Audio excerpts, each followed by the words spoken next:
우리가 성경을 묵상할 때는 항상 큰 그림을 놓쳐서는 아니 됩니다. 주기도문이나 사도신경도 마찬가지였지만 큰 그림이 뭐냐, 큰 주제가 뭐냐, 이것을 항상 기억하면서 안으로 들어가야만이 길을 잃지 않습니다. 그래서 요한일서는 특별히 큰 틀이 있다고 그랬죠. 그건 뭐였냐면 그 당시에 사도들은 다 순교를 당해서 없어요. 그리고 요한 혼자 생존하는 사도입니다. 즉 요한이 생존할 당시에 온 아시아 지역과 유럽 지역까지 흩어져 있는 교회의 리더는 요한 한 사람이었어요.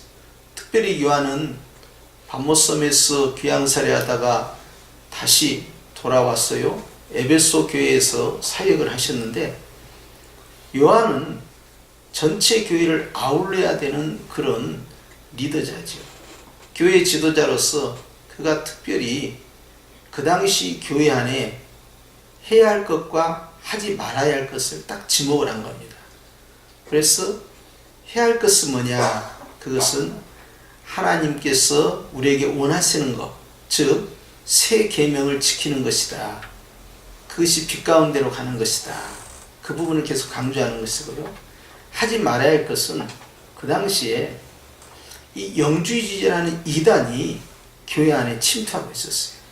영주주의는요, 육체로 오신 예수님을 부인하고 십자가에 육체로 피 흘려 죽으신 주님을 부인하는 자들이죠. 신성은 믿으나 인성은 거부하고요, 육체를 정죄를 해요.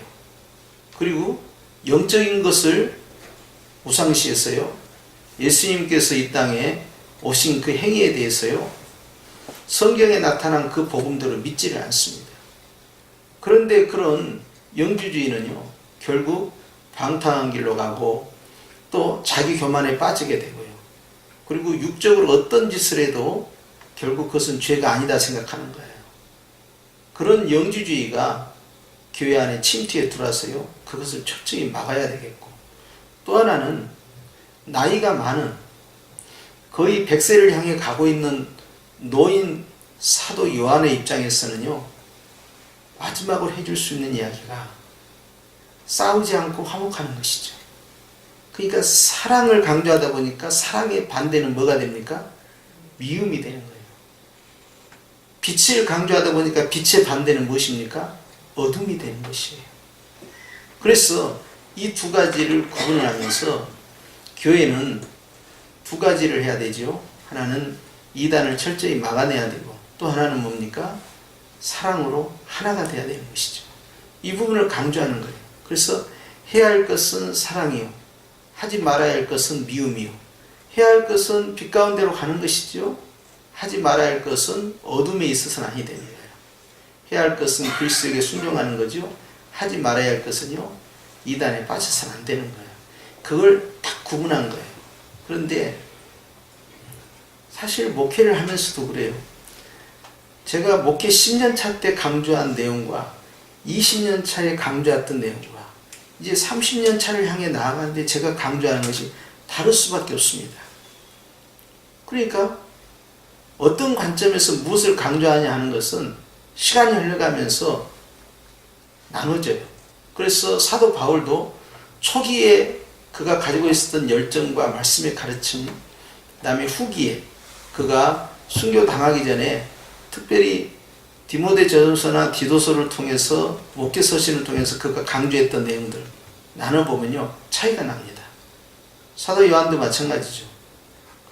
요한이 나이가 들어서 노인의 입장에서 남아있는 지상교회에게 강조하고 싶은 것이 있을 거 아니에요. 그것이 요한일서에 묻어 나오는 것입니다. 그래서 오늘 이제 우리가 2장 7절 말씀부터 다시 한번 또 묵상하겠는데요. 합독합니다. 시작. 사랑하는 자들아, 내가 새 계명을 너희에게 쓰는 것이 아니라 너희가 처음부터 가진 옛 계명이니 이 옛 계명은 너희가 들은 바 말씀이거니와. 그래요. 사도 요한이 주로 썼던 단어가 사랑하는 자들아예요. 사랑이라는 걸 굉장히 강조합니다. 그 사람은 원래 어떤 사람이었어요? 청년 시절에 우리의 아들이에요. 성격이 굉장히 급하고 다혈질이고, 그리고 누구보다도 성급하게 움직일 수 있는 사람이에요. 또 한 사람 베드로가 있지만 베드로는 적어도 우리의 아들이라는 호칭은 붙이지 않았어요. 그런데 사도들 가운데 가장 나이로 있어서 막내인 이 요한이 성격이 얼마나 급하고 또 다혈질적인 그런 성품이었는지를 주님이 아시고 그를 만들어가기 시작하는 거죠. 근데 그 젊었을 때 그 요한이 나이가 들어서 전혀 다른 성향으로 성품이 바뀌어가는데, 그것은요 사랑이라는 열매로 가는 거예요. 그러면 젊었을 때 요한을 나이든 요한으로 바꿔가면서 하나님께서 그를 변화시키고 성숙시키는 그런 과정을 요한 자기 자신이 체험을 하잖아요. 그러면서 그가 던졌던 항상 축복의 첫 단어는 사랑하는 자들아, 이렇게 가요.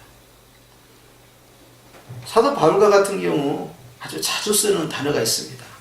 그것은 은혜와 평강이 너희에게 있을지어다. 이 단어를 굉장히 많이 써요. 은혜와 평강. 그런데 요한은 사랑하는 자들아, 이 부분을 강조합니다. 그가 어느 쪽에 자신의 이 목회사에게 포커스를 맞췄느냐 하는 걸 보면 사랑이라는 단어에 포커스를 맞추고 있어요. 그러면서 특정하지 아니하는 흩어져 있는 교회들을 향하여 주신 말씀이 내가 새 계명을 너희에게 쓰는 것이 아니라 그랬어요. 새 계명 할 때 우리가 생각나지요? 어디입니까? 요한복음 13장 34절이죠. 예수님께서 성만찬 하시면서 제자들의 발을 씻어주신 거 기억하시죠? 세족식. 발을 씻어주시면서 주님께서 특별히 그들에게 부탁하는 거예요. 나는 선생으로서, 스승으로서 너희의 발을 씻겼다. 그런데 너희는 너희끼리 서로 발을 씻어줘야 한다. 즉 섬겨야 된다 하는 부분을 강조해요. 그러면서 내가 새 계명을 주겠다. 예수님은 계명을 다 완성을 하셨잖아요. 율법을 완성하셨잖아요. 그런데 구원받은 성도에게 이제는 구원을 얻기 위한 계명이 아니라 구원받은 성도에게 주시는 계명이에요. 계명이 다르죠. 성격이. 구약의 계명은 지켜야만이 구원을 받아요. 근데 신약의 계명은 구원받은 자에게 주시는 계명이에요. 그게 뭐예요? 내가 너희를 사랑한 것 같이 기준을 딱 세웁니다. 기준을. 예수님이 어떻게 사랑했는가? 그걸 딱 기준을 세워요. 너희가 서로 사랑하라. 너희들끼리 서로 사랑하라. 여기에서요 확대해서는 안 돼요. 이웃을 사랑하라는 뜻이 아닙니다. 이 본문에서는요 요한복음 13장 34절에서는요 예수님을 주님으로 고백하는 주님의 제자들끼리 서로 사랑하라. 이게 포커스예요. 이웃사랑이 아닙니다. 그렇게 확대해버리면 안 돼요. 우리가 성경에서 첫 계명은 하나님을 사랑하고 둘째 계명은 내 이웃을 사랑할 때 그 이웃도요 구약은 단일 민족 체제잖아요.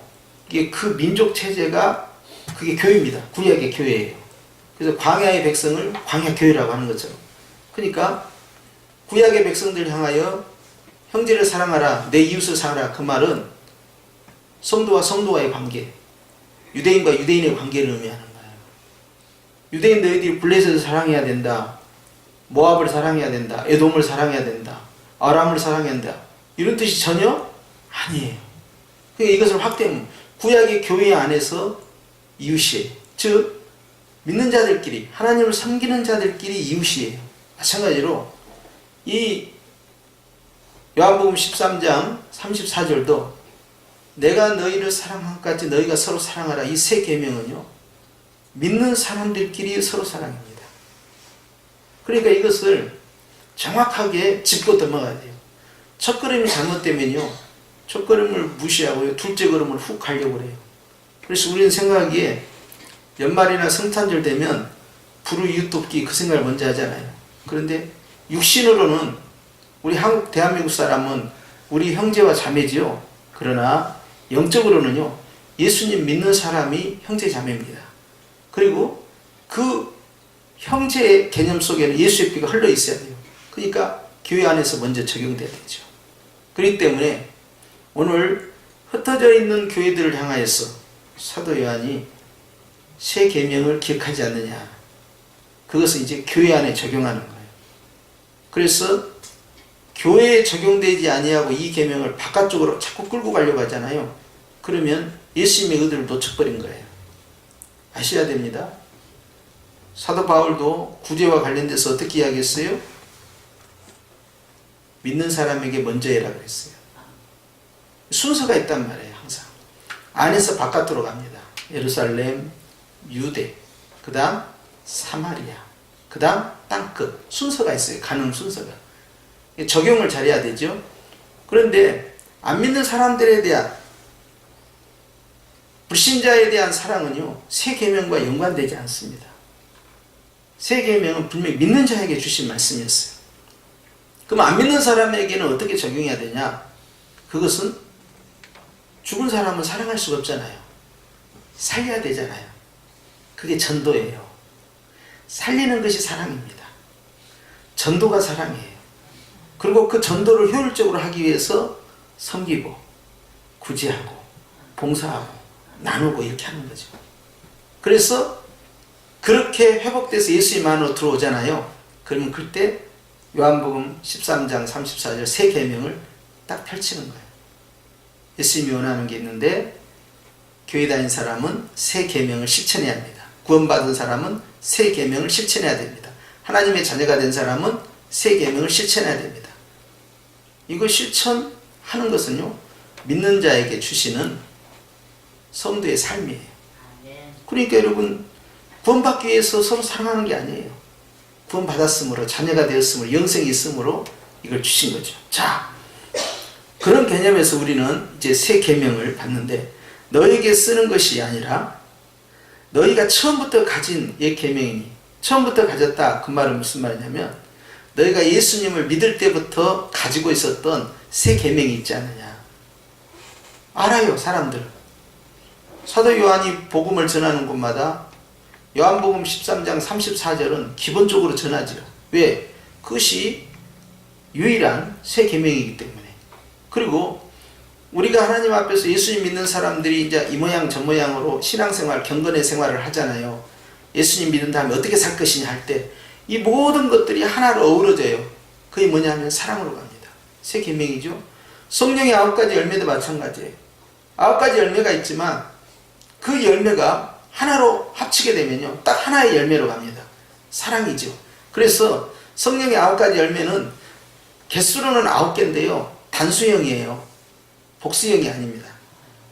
사랑이란 하나의 열매. 그래서 오늘 말씀에도 보니까 처음부터 가진 옛 계명, 즉 너희가 예수님 믿을 때부터 가지고 있었던 그 계명, 이 옛 계명은 너희가 들은 바 말씀이거니와 하면서 이제 구약에 있었던 그 계명과 신약에 있었던 이 계명을 하나로 이제 합쳐갑니다. 결국 신구약이 합쳐지면 하나의 단어로 나오죠. 또 사랑이에요. 하나님이 세상을 이처럼 사랑하사요. 그러니까 하나님의 사랑부터 시작해서 형제 사랑으로, 그리고 그 형제 사랑을 힘입어서 그 다음에 믿지 않는 이웃을 향한 사랑까지 뻗쳐나가는 거죠. 그런데 순서가 있단 말이죠. 8절 말씀에 보니까 시작, 다시 내가 너희에게 새 계명을 쓰노니 그에게와 너희에게도 참된 것이라. 이는 어둠이 지나고 참빛이 벌써 비침이니라 그랬어요. 다시 한번 새 계명을 강조하겠다는 거예요. 예수님께서 구약에 대한 계명을 총론을 내리셨죠. 구약에서 어떻게 율법이 가르쳤느냐. 그때 율법사가 말했고 예수님께서 거기에 대해서 칭찬하셨죠. 뭐예요? 마음을 다하고 뜻을 다하고 힘을 다하여 너희 주 하나님을 사랑하라. 쉐마에 있는 말씀을 그대로 적용한 겁니다. 신명기 6장 4절 이하의 말씀. 자, 그러면서 둘째는 이와 같으니 내 이웃을 내 몸과 같이. 유대인들끼리의 교회 공동체성이에요. 유대인들의 하나됨이에요. 이것이 바로 둘째 계명이다 하고, 이것이 이 두 가지 계명이 온 율법과 선자의 강령이다. 즉 율법이라는 것은 토라입니다. 모세오경. 그 다음에 선지자, 이건 선지서는요, 하나님께서 계시를 주신 전체의 글을 구약성경을 대표하는 거예요. 그래서 율법과 선지자, 이것은 항상 구약성경을 상징하는데 바로 그것의 핵심이 뭐냐는 거예요. 사랑이다 그래버려요. 근데 그걸 끌고 오고 예수님께서 우리에게 주신 새 계명 끌고 오면 둘이 만나죠. 뭐냐? 사랑이죠. 그래서 명령은 하나죠. 명령은 뭡니까?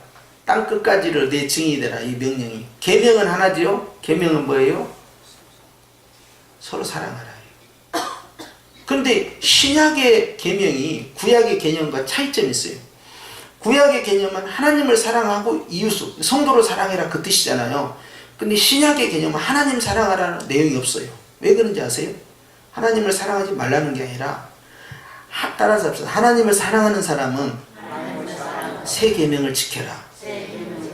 이렇게 나온 거예요. 하나님을 사랑하는 사람은 새 계명, 즉 성도끼리 서로 사랑해라. 이렇게 나가는 거예요. 이게 차이점이 있어요. 구약은 나눴어요. 하나님을 사랑해야 한다. 그리고 내 이웃을 사랑해, 성도를 사랑해야 한다.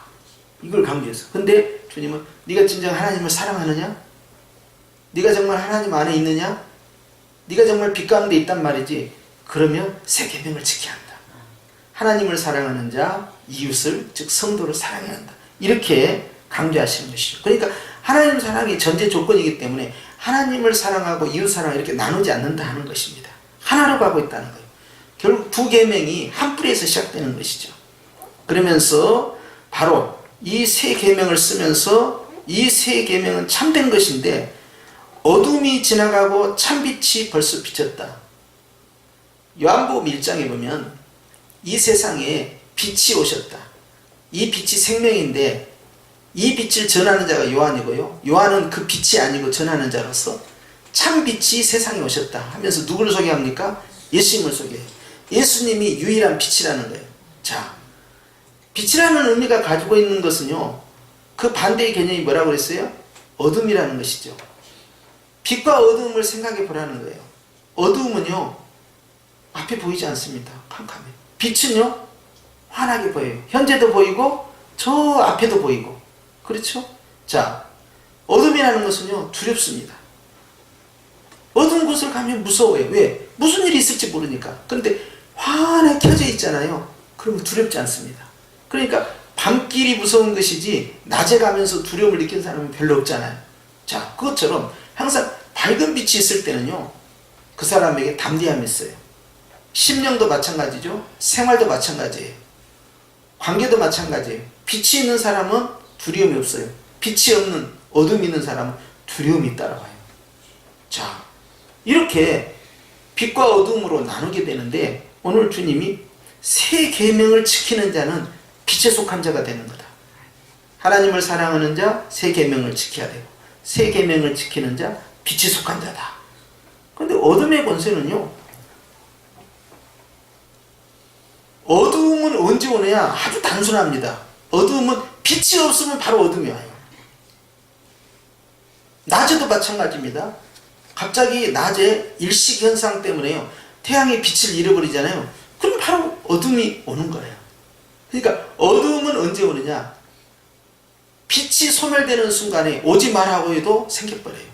그럼 어둠은 언제 나가느냐? 그것은 어둠이 언제 나가느냐가 중요한 게 아니고 빛이 생기면 어둠은 벌써 사라지는 거예요.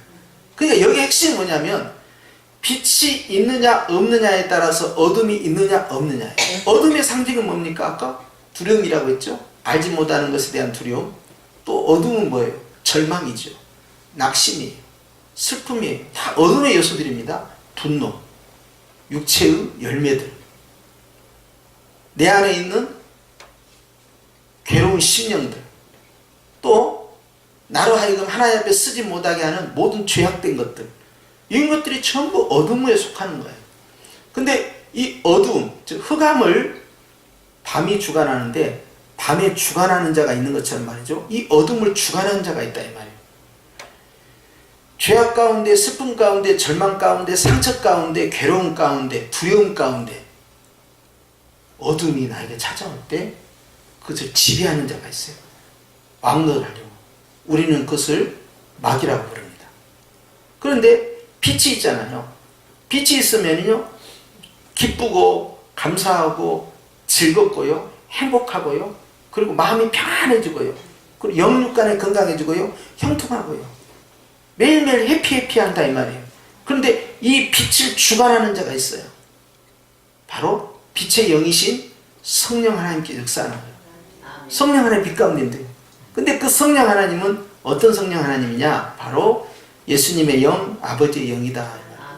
즉 예수님과 함께하는 자 또는 성령님과 함께하는 자 또는 아버지와 함께하는 자 결국 같은 동의어입니다. 그런데 하나님과 함께하는 자 빛 가운데 있다. 빛 가운데 있는 자는 하나님이 다스린다. 어둠 가운데 있다. 어둠 가운데 있는 자는 사단 마귀가 다스린다. 그리고 마귀가 권세를 나타내기 위해서요 어둠을 강화시키기 위해서는 딱 하나예요. 계속 슬프하게 만드는 거예요. 계속 좌절하게 만들어요. 계속 그 상처 가운데 머물러 있게 만들어요. 계속해서 억울한 심령 가지고 있고 그 속에서 괴로워하게 만들고 그리고 죄를 계속 짓게 만들고 빛의 열매로 가지 못하게 한 거예요. 여기에 희락이 있고 여기에 행복함이 있고 평안함이 있고 이런 것들 가지 못하도록 반대된 걸 계속 만드는 거예요. 어려움을 당했을 때 빛에 있는 사람은 웃으면서 지나가는데 어둠에 있는 사람은요 어려운 문제를 당하면요 실망하고 낙심하고 분노하고 다른 사람을 원망하고 불평하고 막 그래요. 그러니까 마귀는 옳지 좋다 더 해라 더 해라 그러면 어둠의 권세가 세지는 거예요. 막 부흥성장 발전을 해버려요 어둠이. 그런데 이제 빛으로 가면 기쁨 충만, 은혜 충만, 사랑 충만, 평안 충만. 그러면 어려운 문제가 오잖아요. 그러면 그냥 웃고 가는 거예요. 그러면 이 사람은 그 시험에 빠지지 않는 거죠. 그러면 이 사람은 이 어둠의 권세자인 마귀가 어떻게 해볼 수 없는 거예요. 그러면서 주님이 말씀하는 거예요. 결국 어둠의 여러 요소들, 낙심하고 절망하고 두려워하고 슬퍼하고 저주하고 또 죄를 짓고 하는 이 모든 것들과 반대되는 이 빛의 영역에 대표 선수 나와라. 그러면 그것은 사랑이다. 이걸 말하는 거예요. 결국 사랑은 이 모든 것을 다 물리치는 빛이다. 즉 그것이 영적 권세가 되는 거예요. 그렇기 때문에 여러분 오늘 이제 요한은 요한복음 1장이나 요한 1서나 굉장히 유사합니다. 빛에 대해서, 말씀에 대해서, 생명에 대해서, 예수님에 대해서 계속 강조해요. 그리고 사랑에 대해서. 그래서 요한 1서나 요한복음에 가지고 있는 그 공통성이 굉장히 강한데 오늘 보니까 새 계명이 오게 되면 즉 빛이 오게 되면요 어두움이 지나간다는 거예요. 어둠이 나를 힘들게 했던 어둠이었어. 나의 마음과 나의 가정과 나의 삶 가운데 나를 불행하게 만들었던, 슬프게 만들었던, 고통스럽게 만들었던, 두렵게 만들었던, 행복하지 못하게 만들고 나의 삶을 무너뜨렸던 그 어둠의 권세 이것이 다 지나가게 돼요. 어떻게? 빛이 비치니까 어둠이 없어져 버려요. 그러니까 갈라디아에서 사도 바울도 똑같이 갈라디아서 5장에서 육체의 열매가 있고 성령의 열매가 있는데요. 육체의 열매가 22가지가 넘어요. 그런데요, 이 성령의 열매는 9가지예요. 그런데 이 육체의 열매를 어떻게 싸워 이길 것이냐 아주 간단하게 설명합니다. 성령을 쫓아 행하라. 그것이 답이에요. 성령을 쫓아 행하면 육체의 열매를 하지 않는다는 거예요. 그러니까 전에도 말씀드린 것처럼 내가 오늘부터는 절대 근심하지 않아야지. 난 절대 근심하지 않아. 왜? 근심은 어둠이니까. 내가 근심하면 마귀가 와서 권세를 부리니까 난 절대 근심하지 않아야지. 근심하지 않을 거야. 근심하지 않을 거야. 하루에 100번 1000번 근심하지 않을 거야. 그렇게 근심하지 않을 거야. 그렇게 하면서 근심 안 물러가라. 근심 안 물러가라. 이렇게 싸우는 것이 아니라는 거예요. 막 자기에게 체면을 걸고 자기에게 암시를 걸고 근심은 물러가라 막 이렇게 하는 게 아니라는 거예요. 오히려 빛으로 해결한다는 거죠. 빛으로 해결하는 거 뭐예요? 근심의 반대는 뭐예요? 감사죠. 내가 오히려 오늘 하나님 앞에 10번 감사하고 20번 감사하고 100번 감사하면요, 어느덧 근심은 사라져버린 거예요. 마음이 낙심이 올 때 있죠. 슬픔이 오고 낙심이 올 때, 낙심이 물러가야 되는데 물러가라, 이렇게 하는 방법보다 더 효율적인 방법이 있어요. 어둠을 물리치는 방법은 어떻게 하면 된다고요? 빛이 비치면 끝나는 거예요. 그러면 낙심의 반대는 뭐예요? 감사하고 기뻐하는 거 아닙니까? 그거를 하고 있으면 물러가는 거예요.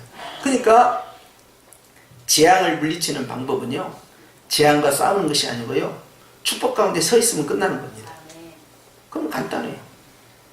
내가 안 아픈 방법은 뭐냐? 건강하면 되는 거예요. 그렇죠? 간단한 거예요. 그러니까 병마를 이기는 방법은요, 내가 건강함을 유지하고 있으면 끝나는 거예요. 영적 건강성을 계속 유지하고 있을 때요, 이 어둠의 요소들이 물러간다는 거예요. 그러니까 어두움은 지나가 버린 거예요. 그리고 참빛 대신 예수님과 함께하는 삶, 그걸 유지하는데 바울은 성령을 쫓아 행하라 했잖아요. 오늘 베드로는 하나님 말씀대로 순종해야 한다고 해요. 뭘 순종합니까? 그러니까 계명을 지켜야지. 무슨 계명이요? 새 계명. 서로 사랑하라. 그럼 그래서 바울의 강조점은 뭐냐? 결국 사랑이라는 새 계명을 지킴으로 말미암아 어둠의 권세들을 밀어내고 있다는 거예요. 사실 그 당시에 초대교회 성도들이요, 얼마나 힘들게 살았어요. 그 사람들이요, 로마로부터 엄청 핍박받고요, 사도들이 얼마나 많이 순교를 당했습니까? 초대교회 성도들이 얼마나 많이 죽었어요.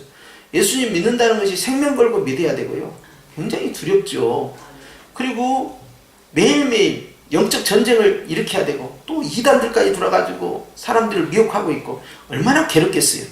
그런데 바울은 이 모든 어둠의 권세들을 전부 물리치는 하나의 키워드, 방법을 제시하는 거예요.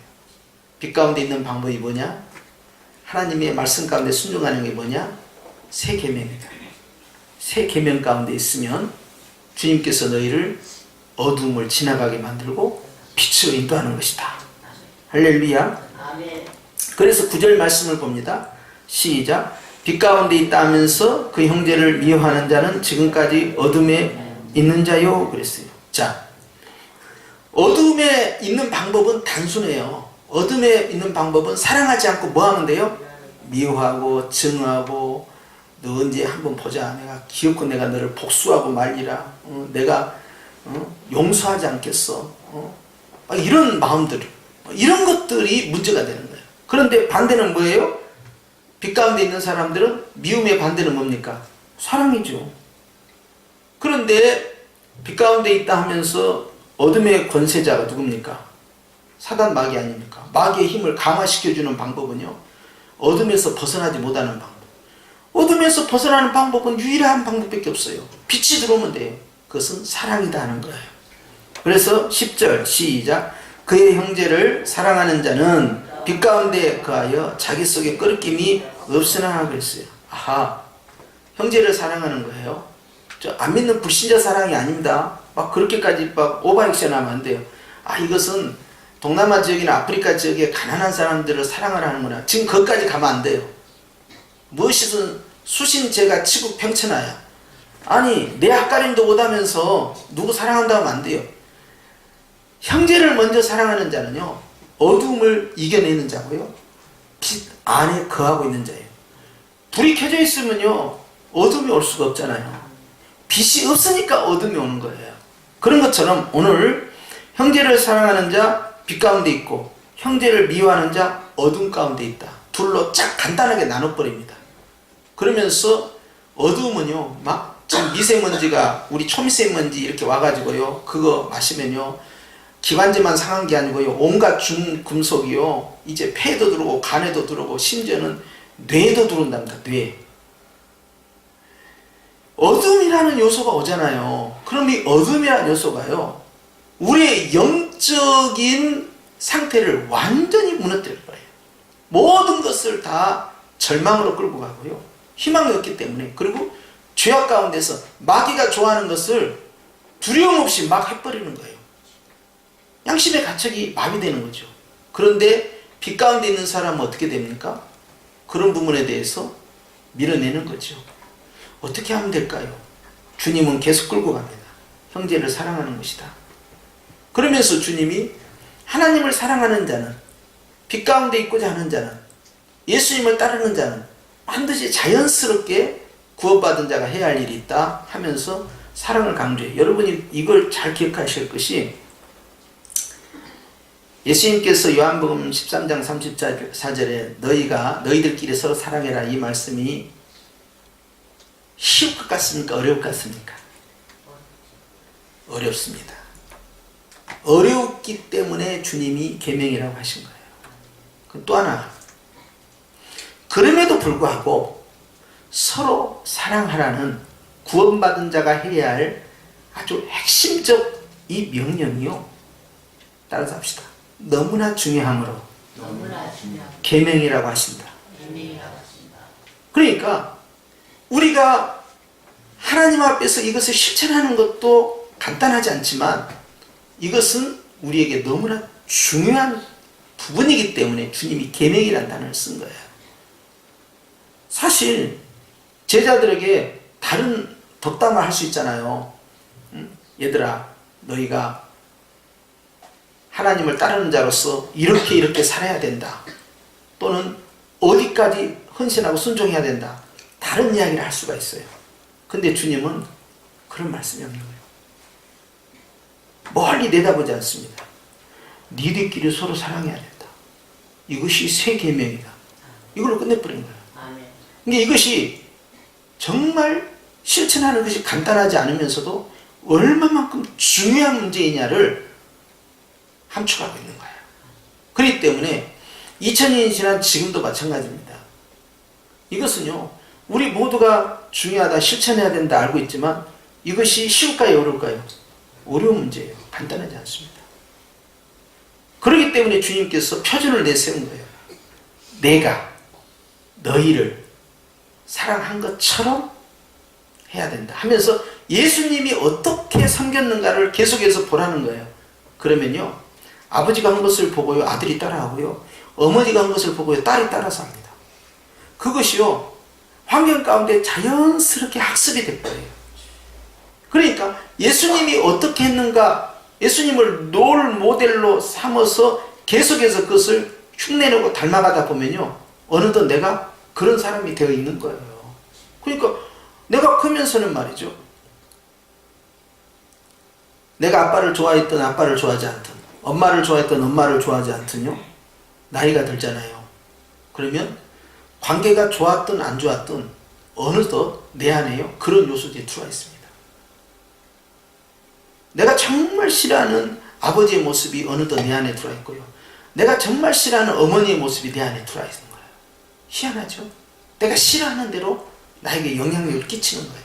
그러니까 자꾸 예수님으로 롤모델을 삼으라는 것은요, 예수님을 계속 바라보고 예수님이 어떻게 했는가에 집중하면요, 어느덧 나도 모르는 사이에요, 그것이 닮아져 간다는 거예요.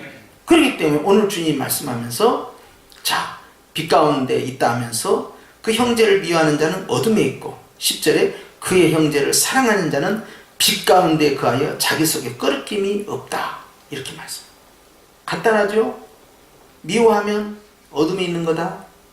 그런데 사랑하면 빛 가운데 있는 거다. 빛 가운데 있는 자가 하나님과 동행하는 사람이야. 이걸 강조하죠. 구원받았으니 너희는 여전히 빛 속에 있어야 된다. 자, 그러면서 11절 시작.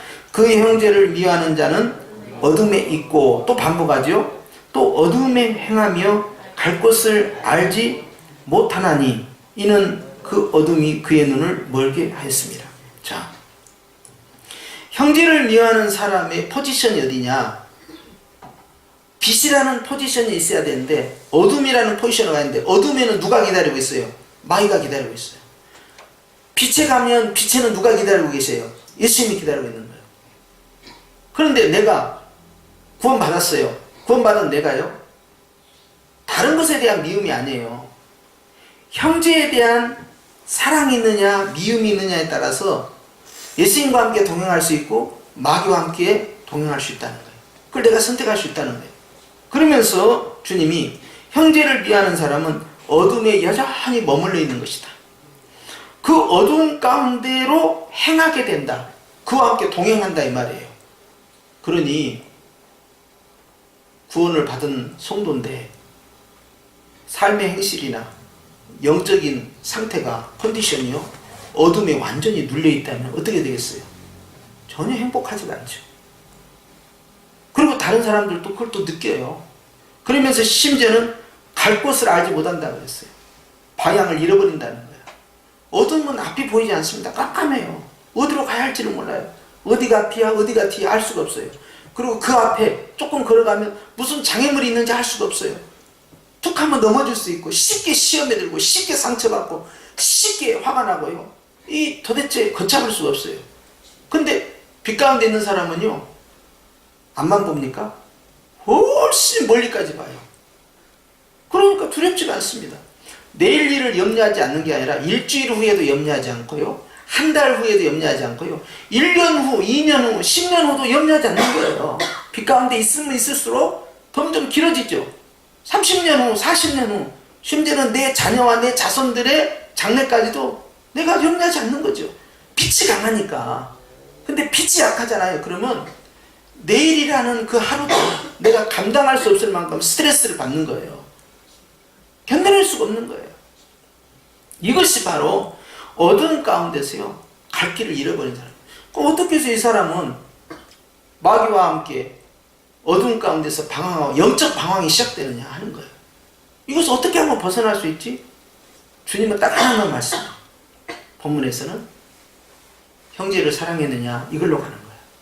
자, 하나님에 대한 사랑이 있는 사람이 형제 사랑으로 갔을 때 결국 내 주위를 감싸고 있는 나를 불행하게 만든 모든 어둠의 세력을 전부 다 밀어내버린다는 거예요. 신기하지 않습니까? 그러니까 오늘 우리가 생각을 이제 잘 해봐요. 하나님께서 우리를 행복하게 만드시는 방법은 사랑이에요. 빛 가운데 가는 거. 그런데 우리가 불행해지는 방법은요 어둠 가운데 행하는 것, 즉 형제를 미워하는 거예요. 이 두 감정이 우리 안에서 계속 존재한다는 거예요. 거기에 따라서요 결과는 전혀 다르게 나타난다. 하나님께서는 바로 이렇게 갈 길을 알지 못한 그런 어둠에 속한 사람, 그런 사람은 그 다음에 어떻게 말합니까? 그 어두움이 그의 눈을 멀게 한다. 눈까지 멀어버렸으니 이제 어이해야 됩니까? 뭘 보지요? 주님도 안 보여요. 그때는요 제 아주 친한 목사님 계시는데 1급 시각장애인이에요. 머리도 좋고요. 사람이 성품도 좋고 참 좋아요. 근데요 시각장애인들은요 시각이 약하니까요 청각이 엄청 발달됩니다. 우리는 상대방이 말할 때 말도 보지만 그 사람 눈도 보고 표정도 보고 행동도 보잖아요.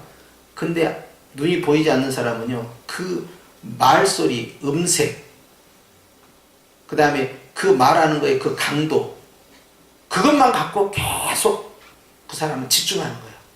그리고 그 내용을 놓치질 않아요. 이게 집중력이 대단합니다. 그런데요 어둠 가운데에서 눈을 잃어버리게 되면요 옆에 사람이 누가 뭐라고 하는 거에 굉장히 예민합니다. 너는 왜 옷을 그렇게 입고 다니니? 너는 왜 교회를 그런 식으로 다니니? 너는 예배 시간에 왜 떠들고 그러니? 자, 아주 사소한 말에도요 굉장히 예민하게 받아들입니다. 상처를 쉽게 받아요. 마음이 건강해지는 방법, 다른 사람보다 덜 예민하고요 쉽게 상처받지 않도록 보호막을 쓰는 것은요 그것은 빛의 갑옷을 입는 거예요. 그런데요 마음에 빛의 갑옷이 없잖아요. 그러면 조금만 찬바람이 불어도 아우 너무 추워, 조금만 따뜻해 아우 너무 더워, 반응이 굉장히 민감하게 나타납니다.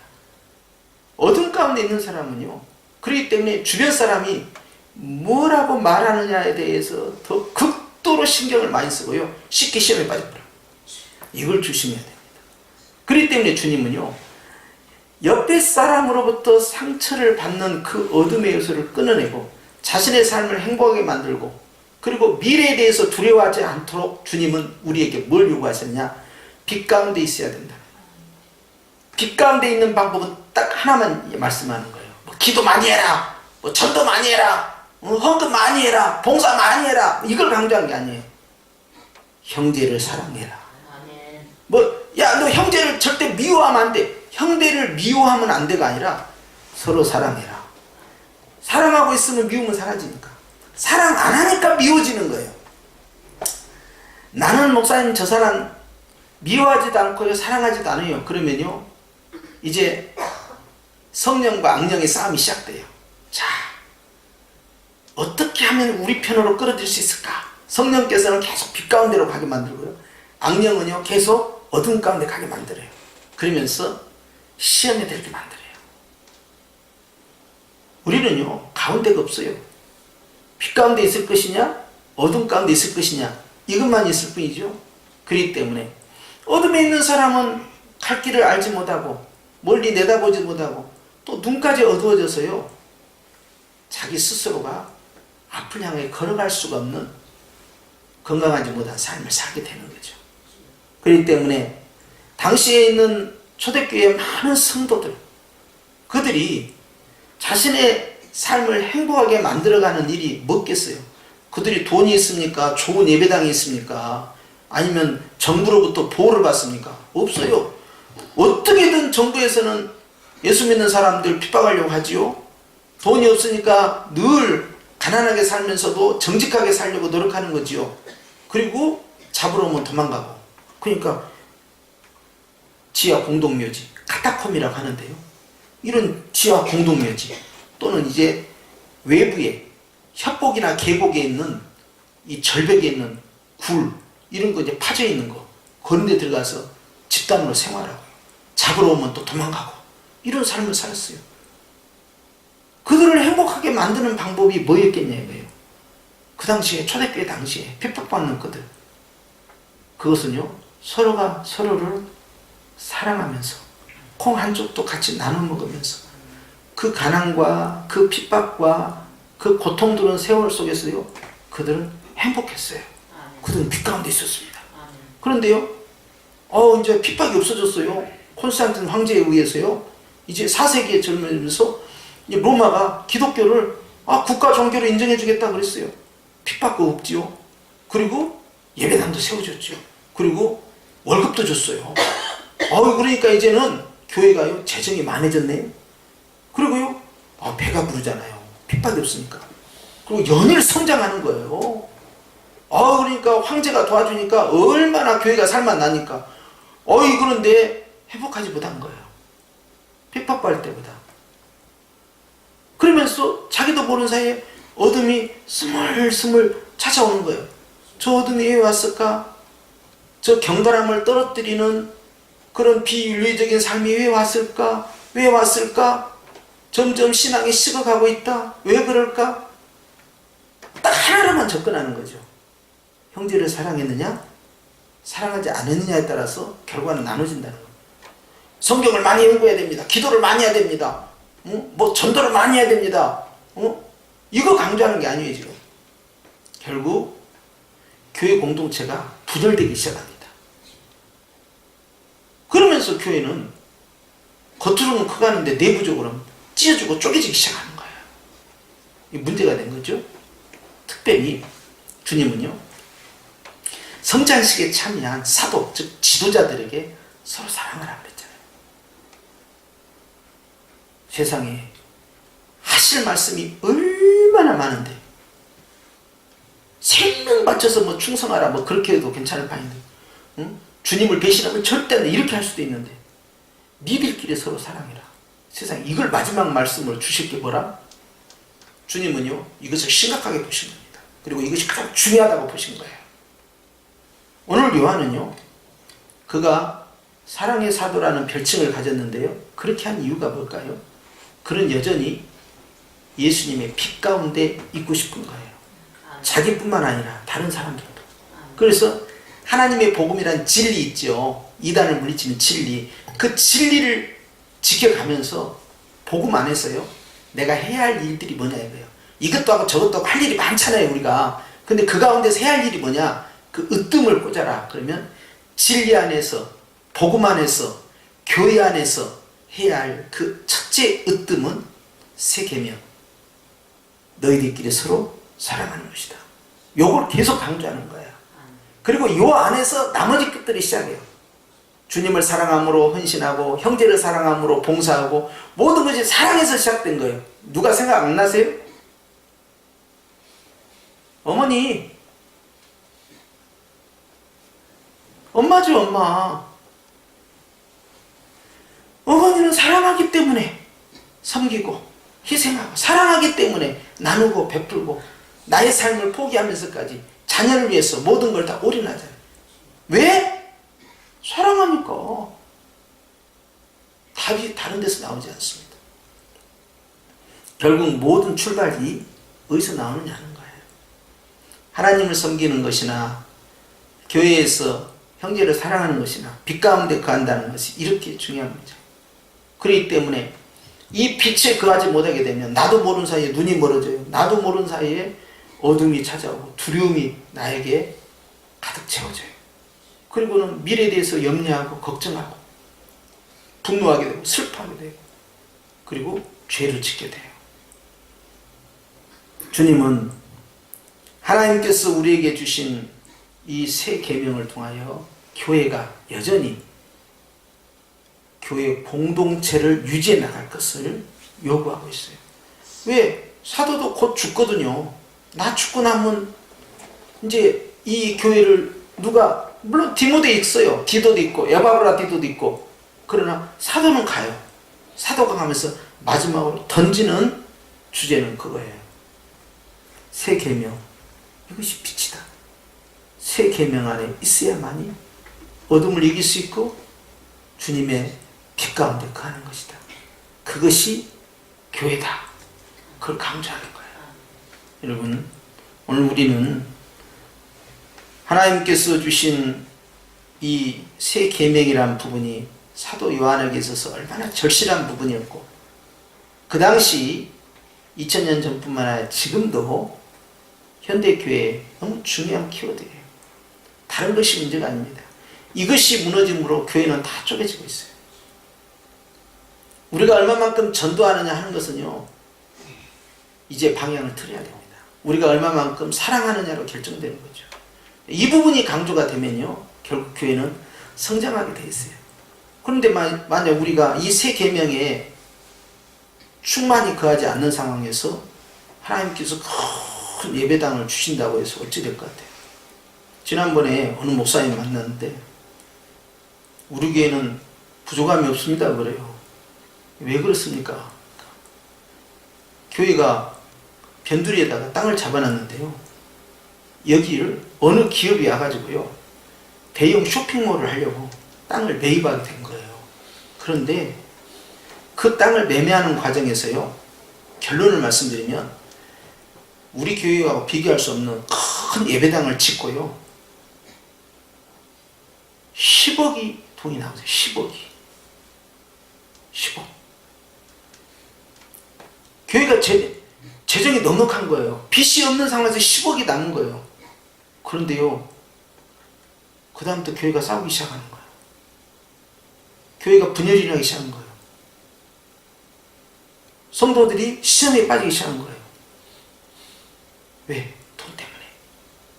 돈이 많으니까 싸움이 시작되는 거예요. 그래서 우리 교회는 빚도 없고 예배당도 크고 아무 문제 없다는 거예요. 근데 문제는 뭐냐? 싸운다는 거예요. 싸울 일도 아닌데 싸운다는 거예요. 교회가 성장하는 비결은요, 저는 항상 기도라고 생각하고 전도라고 생각을 해요. 그런데 여러분, 이 전도와 기도보다 더 중요한 요소가 있습니다. 빛 가운데 있어야 돼요. 사랑 가운데 있어야 돼요. 그러면요, 교회는 사람이요, 절로 채워져요. 어떤 프로그램도 아니에요. 어떤 제자 훈련도 아니에요. 어떤 시설 인테리어도 아니에요. 실상은 처음에는 그것이 매력적인 건 사실이에요.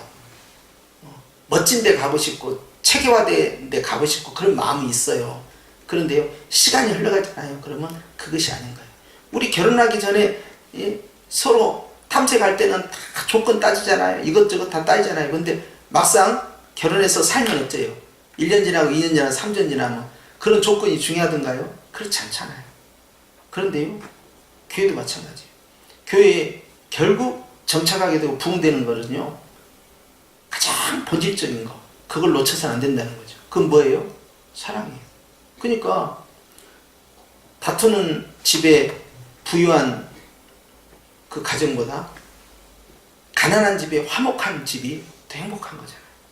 잠언에 있는 말씀이잖아요. 그래서 우리가 하나님 앞에서 이 세 계명은요, 교회가 행복해지는 방법이고 어둠을 이기는 방법이고요, 우리의 삶을 윤택하게 만드는 거예요. 이걸 개인에게 그대로 적용해도 돼요. 여러분 이제 오늘 수요일이잖아요. 내일은 또 목요일, 금요일. 자, 이번 한 주간 남은 3일을 살 때요, 나를 행복하게 만들고 내 안에 있는 어둠의 모든 요소를 밀어내고 빛으로 충만해지기 위해서 하나님 앞에서 우리가 무엇을 선택할 것이냐는 거예요. 오늘 주님 우리에게 새 계명을 강조하신다. 그만큼 빛 가운데 있는 자, 구원받은 자, 하나님 앞에서 오늘 여전히 새 계명의 힘으로 영적인 힘을 발휘하기를 원하고 있다는 사실을 아시고 믿음 안에서 승리하셔서 우리 교회도 다른 걸로 뭘로 승부를 내시려니까 어려워요. 여러분, 우리가 저 몇천 명 모이는 교회처럼 그거 돼요? 안 되잖아요. 안 돼요. 안 되는 걸 안 된다고 해야 돼. 시설 돼요? 안 되잖아요. 숫자 돼요? 안 되잖아요. 프로그램 안 되잖아요. 시스템이 안 되잖아요. 그런데 되는 거 있잖아요. 몇천 명, 몇만 명 모이는 게보다 잘할 수 있는 게 있어요. 그럼 뭐예요? 서로 사랑하는 거. 요건 할 수 있잖아요.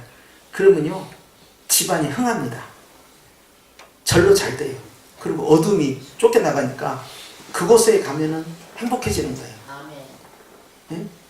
처음에는 목사님 설교 잘한가 뭐든가 하고 와요. 처음에는 나도 그래요. 내가 속더라도 그러지. 가가지고 주보 한번 쫙 보고 말이죠. 목사님 설교 잘한가 몇 번 들어보고요. 그 다음에 시설 어떤가, 주일학교 어떤가 이런 거 보고 막 그러잖아요. 처음에는. 그런데요, 그건 처음에만 그래요. 진짜로 남는 건 뭐냐면 사랑입니다. 저 교회는 사랑이 충만하구나. 이게 천국 아니에요? 그것이죠. 이단으로 왜 사람들이 빠져갑니까? 교리에 미혹된 것 같잖아요. 근데 진짜는 그거 아니에요. 진짜는요, 사랑이 약해서 떨어져 나가는 거예요. 여러분 이거 기억하셔서 오늘 이 말씀 빛 가운데 거하는 새 계명 마음에 기억하시고 우리 교회가 더 주님의 빛 가운데 행하는 교회가 되시기를 주의 이름으로 축원합니다. 기도하십시다.